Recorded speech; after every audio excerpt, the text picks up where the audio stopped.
ஆண்டவராகிய இயேசு கிறிஸ்துவின் கிருபையுள்ள நாமத்திலே உங்கள் அனைவருக்கும் அன்பின் வாழ்த்துக்கள் கூறி இன்றைய தியானத்திற்கு உங்களை வெகு தயவோடு அழைக்கிறோம். கிறிஸ்துவுக்குள் பிரியமானவர்களே, தொடர்ந்து எங்களுக்காக ஜெபிக்கும்படியாய் தயவாய் கேட்டுக்கொள்கிறோம். இந்த கனமான ஊழியத்தை ஆண்டவர் நம்முடைய கரங்களிலே கொடுத்திருக்கிறார். நிறைவேற்றுவதற்குரிய பலனையும் சத்துவத்தையும் அவருடைய வழிநடத்தலையும் கொடுக்கும்படியாக நீங்கள் ஜெபியுங்கள் என்று சொல்லி தயவாய் உங்களை கேட்டுக்கொள்கிறோம். கிறிஸ்துவுக்குள் பிரியமானவர்களே, இன்றைய தியான பகுதி பரிசுத்த யோவான் எழுதின சுவிசேஷம் 1 அதிகாரம் 29 முதல் 37 வசனங்கள். பரிசுத்த யோவான் 1 அதிகாரம் 29 முதல் 37 வசனங்கள். தியான வசனம் 1 அதிகாரம் 34 வசனம். பரிசுத்த யோவான் 1:34. அந்தப்படியே நான் கண்டு இவரே தேவனுடைய குமாரன் என்று சாட்சி கொடுத்து வருகிறேன் என்றான். இவரே தேவனுடைய குமாரன், இவரே தேவனுடைய குமாரன். கிறிஸ்துவுக்குள் பிரியமான என் அன்பு சகோதர சகோதரிகளே, அன்பான கர்த்தருடைய பிள்ளைகளே, மாம்சீகத்திலே வெளிப்பட்ட ஆண்டவராய் இயேசு கிறிஸ்து தேவனின் திருக்குமாரன். இயேசு காண முடியாத தேவனின் தற்சொரூபமாக வந்து தம்முடைய ஜீவியத்திலும் நடப்பித்த கிரியைகளிலும் கடவுளை காட்டினார். என்னை கண்டவன் பிதாவை கண்டான் என்று கூறுகிறார். காண முடியாத தேவனை கிறிஸ்துவில் காண்கிறோம். கிறிஸ்து தேவனுடைய மகிமையின் பிரகாசம். அவர் தேவகுமாரன். பரிசுத்த யோவான் 14 அதிகாரம் 6, 7, 9 வசனங்களிலும் 6 அதிகாரம் 46 வசனத்திலேயும் 10 அதிகாரம் 30, 37, 38 வசனங்களிலும் பரிசுத்த யோவான் 14 அதிகாரம் 10 மற்றும் 11 வசனங்களையும் தயவுசெய்து வாசித்து பாருங்கள். இந்த பகுதிகளிலிருந்து நாம் அறிந்து கொள்ளக்கூடிய சில சத்தியங்களை ஆண்டவர் நமக்கு வெளிப்படுத்துவாராக. முதலாவதாக தேவகுமாரனை பற்றிய சாட்சியங்களை நாம் பார்க்கின்றோம். பரிசுத்த வேதாகமத்திலே ஆண்டவர் தேவகுமாரன் என்பதை குறித்ததான சாட்சியானது சொல்லப்படுகிறது. முதலாவதாக பார்ப்போம் என்றால் பரிசுத்த யோவான் ஸ்நானகன். பரிசுத்த ஆவியானவர் அவர் மேல் புறாவை போல் இறங்கி வர கண்டதால் ஸ்நானகன் சந்தேகமற தனக்கு கிடைத்த வெளிப்படுத்துதலின்படியே இவர் தேவகுமாரன் என்று அறிந்து சாட்சி கொடுக்கிறார். இவரே தேவனுடைய குமாரன் என்று சாட்சி கொடுக்கிறார். அதைத்தான் பிரசங்க வாக்கியமாகவும் வாசிக்கிறோம். அது மாத்திரமல்ல, பரிசுத்த மத்தேயு 14 அதிகாரத்திலே ஒரு சம்பவத்தை நாம் வாசிக்கிறோம். ஆண்டவராய் இயேசு கிறிஸ்து சமுத்திரத்தின் மேல் நடந்து வந்த அதிசய காட்சியை அங்கே குறிப்பிடுகிறார் மத்தேயு ஆக்கியோன். அவர் படவில் ஏறின உடனே காற்று அமர்ந்து போனதையும் படவில் உள்ளவர்கள் கண்டு மெய்யாகவே நீர் தேவனுடைய குமாரன் என்று சொல்லி அவரை பணிந்து கொண்டார்கள் என்பதையும் அவர் அங்கே எழுதுகிறார். மெய்யாகவே நீர் தேவனுடைய குமாரன் என்று சொல்லி சீடர்கள் அவரை பணிந்து கொண்டார்கள். தொடர்ந்து நாம் பார்ப்போம் என்றால் பரிசுத்த யோவான் 1 அதிகாரம் 49 வசனத்திலே பார்க்கிறோம். அந்த சம்பாஷணை நமக்கு தெரியும். அத்திமரத்தின் கீழ் உன்னை கண்டேன் என்று ஆண்டவராய் இயேசு கிறிஸ்து சொன்னதினாலே அங்கே நாத்தான்வேல் அதிசயப்படுகிறான், ஆச்சரியப்படுகிறான். அவன் சொல்லுகிற சாட்சியான வார்த்தை என்ன? ரபி, நீர் தேவனுடைய குமாரன் என்று அறிக்கையிடுகிறான். நீர் தேவனுடைய குமாரன் என்பதாக சொல்லுகின்றான். பரிசுத்த மத்தேயு 16 அதிகாரம் 16 வசனத்திலே அங்கே பேதுருவனுடைய அறிக்கையை பார்க்கிறோம். மகிமையான ஒரு அறிக்கையை அவன் சொல்லுகிறான். பிதாவின் வெளிப்படுத்துவதனாலே பேதுரு அதை சொல்லுகிறான் என்று சொல்லி ஆண்டவர் சொல்லுகிறார். பேதுரு என்ன சொல்லுகிறார்? ஜீவனுள்ள தேவனுடைய குமாரனாகிய கிறிஸ்து என்று அறிக்கையிடுகிறார். அவர் ஜீவனுள்ள தேவனுடைய குமாரனாகிய கிறிஸ்து, ஜீவனுள்ளவர், அவரே தெய்வம் என்பதாக அவன் அங்கே சொல்லுகின்றார். ஆண்டவருடைய சிலுவை காட்சியையும் நடந்த சம்பவங்களையும் கண்ணுற்ற நூற்றுக்கு அதிபதி மெய்யாகவே இந்த மனுஷன் தேவனுடைய குமாரன் என்று அவன் அறிக்கையிடுகிறதை பரிசுத்த மார்க்கு 15 அதிகாரம் 39 வசனத்திலே பார்க்கிறோம்.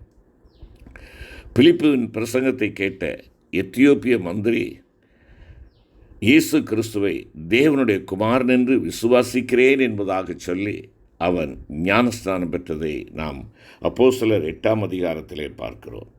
அன்பான கர்த்தருடைய பிள்ளைகளே, ஆண்டவராகிய இயேசு கிறிஸ்துவனுடைய பிள்ளைகளை துன்பப்படுத்தும்படி தமஸ்கு ஊருக்கு நேராக சென்ற சவுலை ஆண்டவராய் இயேசு கிறிஸ்து தாமே சந்தித்து குணப்படுத்தின போது அவன் தாமதமின்றி கிறிஸ்து தேவனுடைய குமாரன் என்று ஆலயங்களிலே பிரசங்கித்தான் என்பதாக அப்போஸ்தலர் 9:20 கூறுகிறது. இவர்கள் மாத்திரமல்ல, நசரேயனாகிய இயேசு மெய்யாகவே தேவகுமாரன் என்று அறிந்து அவரை உறுதியாய் பற்றி கொண்ட ஏராளமான சாட்சிகள் உண்டு. கேட்டுக்கொண்டிருக்கிற அருமையான கர்த்தருடைய பிள்ளையே, இந்த ஆண்டவராய் இயேசு கிறிஸ்து உன் வாழ்க்கையிலே எவ்விதமாய் அறிக்கை பண்ணப்படுகிறார்? தேவகுமாரனாக நீ அவரை ஏற்றுக்கொண்டிருக்கிறாயா? ஜீவனுள்ள தேவகுமாரனாக உன்னுடைய வாழ்க்கையிலே ஜீவித்து கொண்டிருக்கிறாரா? அந்த தேவனை குறித்து நீ நல்லறிக்கையை செய்து கொண்டிருக்கிறவனாக இருக்கிறாயா? உன்னுடைய வாழ்க்கையின் மூலமாக அந்த நல்லறிக்கையை வெளிப்படுத்தி கொண்டிருக்கிறாயா? இரண்டாவதாக நாம் பார்ப்போம் என்றால், தேவகுமாரனிடத்திலே விசுவாசம் வைக்க வேண்டும். தேவகுமாரனிடத்திலே விசுவாசம் உள்ளவர்களாக இருக்க வேண்டும்.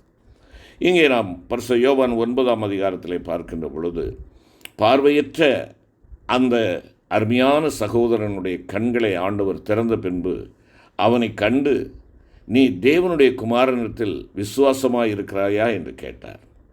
அவனுடைய சரீர கண்கள் திறக்கப்பட்டது மாத்திரமல்ல, அவனுடைய விசுவாச கண்ணும் திறக்கப்பட்டு மேலான ஆசீர்வாதத்தை அவன் கண்டடைய வேண்டுமென்று விரும்பி ஆண்டவர் இப்படி கேட்டார். அவர் கேட்ட கேள்விக்கு அவன் மறு கேள்வி கேட்டார்.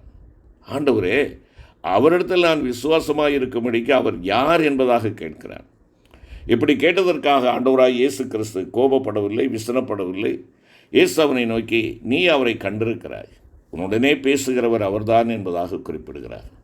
உடனே அவன், ஆண்டவரே, விசுவாசிக்கிறேன் என்று சொல்லி அவரை பணிந்து கொண்டான். அவனுடைய விசுவாசம் உறுதியாக இருக்கும் என்பதற்கு சந்தேகமே இல்லை. அருமையான கர்த்தருடைய பிள்ளையே, உன்னுடைய விசுவாசம் ஆணித்தரமாக இருக்கிறதா, அலசடிப்படுகிறதாக இருக்கிறதா?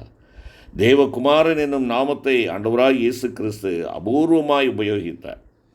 இயேசு தம்மை தேவகுமாரன் என்று சொன்னபோது தம்மை தேவனுக்கு சமமாக்கினார் என்று யூதர்கள் திட்டமாய் அறிந்து கொண்டார்கள். அது நிமித்தமே அவர்கள் அவரை பகைத்து தேவதூஷணம் சொன்னார் என்றும் குற்றத்தை சாட்டி அவரை கொலை செய்தார்கள். தேவகுமாரன் என்ற இந்த நாமமானது அது குறிப்பிட்ட யூத ஜாதியாருக்கு மட்டுமல்ல, மனுக்குலம் அனைத்திற்கும் உரிமையானது என்ற ஒரு பொருளை குறிக்கிறது. அது மாத்திரமல்ல, மெசியாவென்னும் கருத்திலும் ஆழ்ந்த பொருள் கொண்டது என்பது வெகு திண்ணமாக நாம் சொல்ல முடியும். தேவகுமாரன் என்பது தேவனோடு பூரண ஐக்கியமுடையவர், தேவனின் பூரண சாயலையுடையவர் என்பதை வெளிப்படுத்துகிறது இந்த வார்த்தை. ஆம், அருமையான கர்த்தருடைய பிள்ளையே, தேவகுமாரன் உன் வாழ்வின் நாயகனாக, தலைவராக இருக்கிறாரா? தேவகுமாரன் அனுப்பப்பட்டதனுடைய நோக்கம் என்ன? உலகத்தை ஆக்கினைக்குள்ளாக தீர்க்கும்படி தேவன் தம்முடைய குமாரனை உலகத்தில் அனுப்பாமல் அவராலே உலகம் ரட்சிக்கப்படுவதற்காகவே அவரை அனுப்பினார் என்பதாக பரிசுத்த யோவான் 3:17 பார்க்கிறோம். உலகத்தை ஆக்கினைக்குள்ளாக தீர்க்கும்படி அனுப்பவில்லை. உலகத்தை என்பது மனுமக்களை குறிக்கின்ற ஒரு சொல். மனுமக்கள் தேவனை மறந்து அநேக அக்கிரமங்களையும் பாவங்களையும் நடப்பித்தவர்களானதால் ஆக்கினைக்குரியவர்களாக இருக்கிறார்கள். பரமபிதா தாமே நமக்காக பரிதபித்து நம்மை தண்டிக்கும்படிக்கு அல்ல, நம்மை ரட்சிக்கும்படிக்கே தம்முடைய குமாரனை அனுப்பினார். மாசற்ற பரிசுத்த தேவகுமாரனாகிய அவர் பாவிகளாகிய நம்மோடு தம்மை ஒன்றாக்கினார். நமக்காக பாவமறியாத அவர் பாவமாக்கப்பட்டார். சபிக்கப்பட்டவனைப் போல சிலுவை மரத்தில் தொங்கினார். மனுக்குலத்தை நடுங்க வைத்த மரணத்தையும் ஏற்றுக்கொண்டார். தமது ஆக்கினைக்குள்ளாக தீர்த்தார். மரணத்தின் மூலமாய் நம்முடைய பாவம், சாபம், மரணம் யாவற்றையும் ஆக்கினைக்குள்ளாக தீர்த்தார். நம்மை ஆக்கினைக்குள் படுத்தின சத்துருக்களை அவர் ஆக்கினைக்குள் படுத்தி நம்மை இரட்சிப்புக்குரியவர்களாக்கினார். தேவகுமாரனுடைய ஜீவன் நம்முடைய ரட்சிப்பின் கிரயமாயிற்று. ஆண்டவராகிய இரட்சகரே நம்முடைய ரட்சிப்பு. ரட்சிக்கப்படுவதற்கு குமாரனை விசுவாசிக்க வேண்டும். அவரை அண்டிக் கொள்ளுகிற யாவரும் பாக்கியவான்கள் என்பதை நாம் அறிந்து அவரை விடாது பற்றி கொள்ள நம்மை ஒப்படைக்க வேண்டும். அவரை அண்டிக் கொள்ளுகிற ஒவ்வொருவரும் பாக்கியவான்கள். கடல் தண்ணீரில் உப்பு கலந்திருக்கும் வண்ணமாய் சுவிசேஷத்தில் ஆண்டவருடைய தெய்வீகம் அமைந்திருக்கிறது. பூர்வ காலங்களில் பங்கு பங்காகவும் வகை வகையாகவும் பிதாக்களுக்கு திருளமற்றின தேவன் இந்த கடைசி காலத்தில் தம்முடைய குமாரன் மூலமாக திருவுளம் பற்றினார். அவரை விசுவாசத்தோடு ஏற்றுக்கொள்வோமா? செபிப்போம். எங்கள் அன்பின் ஆண்டவரே, தேவரீர் தேவகுமாரனாக நீர் வெளிப்படுத்தினதற்காக நன்றியோடு உம்மை துதிக்கிறோம், ஸ்தோத்திரிக்கிறோம். எங்களை மீட்கும் பொருளாக உம்மை கொடுக்கும்படியாய் வந்த எங்கள் அன்பின் ஆண்டவரே, உம்முடைய வழிநடத்தலுக்குள்ளாக எங்களை ஒப்புக் கொடுக்கிறோம். ஆண்டவராய் இயேசு கிறிஸ்து தேவனுடைய குமாரனாய் கிறிஸ்து என்று நாங்கள் விசுவாசிக்கும்படியாகவும், விசுவாசித்து அவருடைய நாமத்தினாலே நித்திய ஜீவனை அடையும்படியாகவும், ஆண்டவரே இந்த அனுபவத்திலே நாங்கள் ஆண்டவரை தொய்வு ஏற்பட்டு விடாதபடி, உம்மை விட்டு தூரமாய் போய்விடாதபடி உம்மையே அண்டிக்கொள்ள எங்களுக்கு கிருபை தாரும். மீட்பர் இயேசு கிறிஸ்து மூலம் வேண்டிக் கொள்கிறோம் நல்ல பிதாவே, ஆமென்.